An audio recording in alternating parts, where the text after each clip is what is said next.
آپ نے فرمایا کہ رسول اللہ صلی اللہ علیہ وسلم کا ارشاد گرامی ہے کہ قیامت کا دن ہوگا، نفسی نفسی کا عالم ہوگا اور سب لوگ اپنے اپنے حساب میں مبتلا ہوں گے۔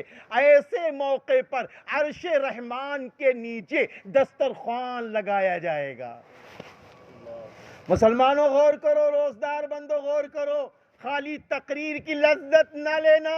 قسم خدائے پاک کی تقریر کرنے نہیں آیا ہوں۔ یہ رمضان کا مہینہ تقریر کے لیے نہیں ہے۔ رمضان کا مہینہ ایک ایک منٹ اچھے اعمال اور اللہ کو یاد کرنے کے لیے، جہنم سے بچنے کے لیے اور جنت میں داخل ہونے کے لیے۔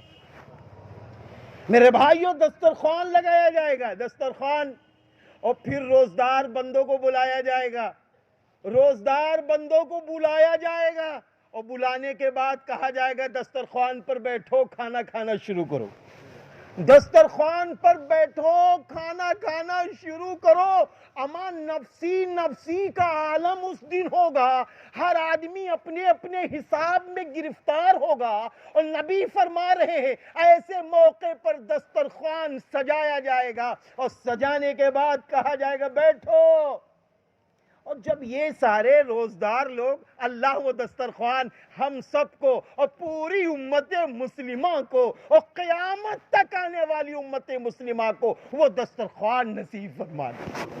میرے بھائیوں، اس دسترخوان پر جب لوگ بیٹھے ہوں گے، کھا رہے ہوں گے، ادھر سے کچھ لوگ نکلیں گے، اما آپس میں باتیں کریں گے، اما ان کو کیا ہو گیا، دیکھو دیکھو اما یہ لوگ کھانا کھا رہے ہیں، ہم لوگ اپنا اپنا حساب دے رہے ہیں، اما ان کو کیا ہو گیا ہے، یہ کھانا کھا رہے ہیں، ہم لوگ اپنا اپنا حساب دے رہے ہیں۔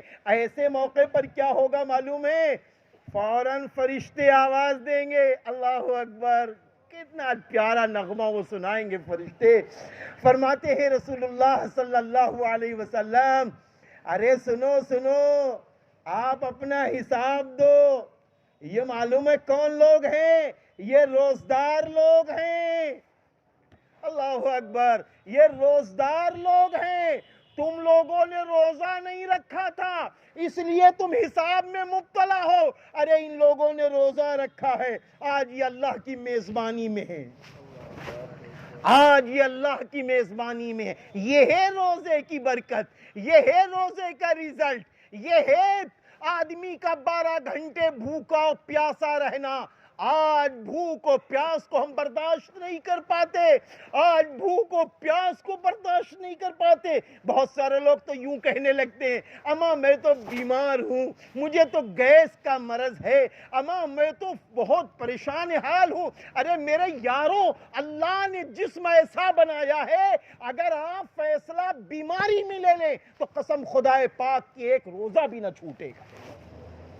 اگر فیصلہ لے لیں، اگر فیصلہ لے لیں، کیوں؟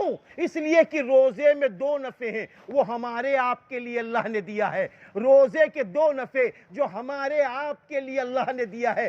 پہلا تو نفع یہ ہے، روزہ رکھنے سے ایمانی طاقت بڑھ جاتی ہے، روزہ رکھنے سے تقوی کی طاقت بڑھ جاتی ہے، روزہ رکھنے سے انسان متقی بن جاتا ہے، روزہ رکھنے سے ایمان اور اخلاص کی طاقت بڑھتی چلی جاتی ہے، روزہ رکھنے سے انسان اللہ کا چہیتا اور اللہ کا محبوب بنتا چلا جاتا۔